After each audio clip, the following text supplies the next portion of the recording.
Dear Secretary General, dear friends, thank you for your respecting the international law and the UN Charter.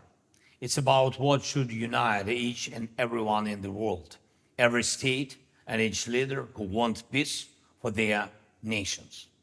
Now, it is a special time for all of us, time when we will either fully restore the force of the international law, when treaties and conventions defining the rules for life of nations really work, or when there will be no rules at all, and only force will define everything, only violence of some against others. It may seem to those who are far from the flames of war and don't hear air alarms or artillery strikes that the threat is overblown. But war is, unfortunately, a virus that can be spread faster than any other. Chaos that war provokes in one part of the world can cause such waves of instability that they will go around the whole planet more than once or twice, and the price of that may be frightening.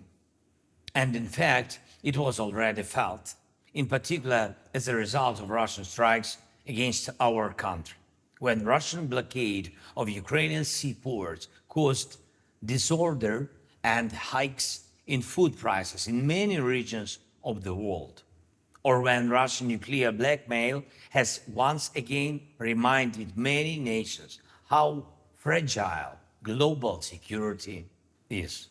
There is no region in the world for which the rules that Russian aggression is breaking would be unimportant. We equally appreciate the principle of territorial integrity of the state and sovereignty of the nations. We respect every nation and strive to provide all possibilities to live normally for our children, be it Latin America or Africa or Europe or Asia. We all in the world want safety from wars and deportations, from the destruction of our cities and kidnapping of our children. It is security that we must guarantee, and only in unity we can do it. And that is why we have recently achieved such a success. 101 participants of the first Peace Summit. And we are increasing the support of the world community of our efforts. I thank everyone who joins the Peace Summit communique. We will certainly implement all of its points.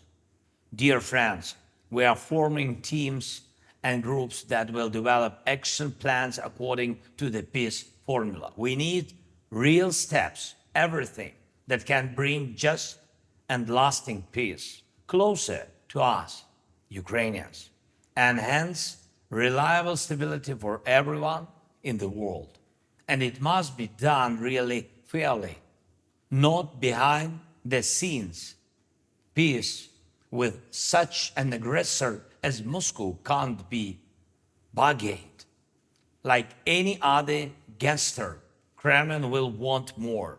But even Russia can be forced to peace and recognition of all principles and purposes of the UN Charter.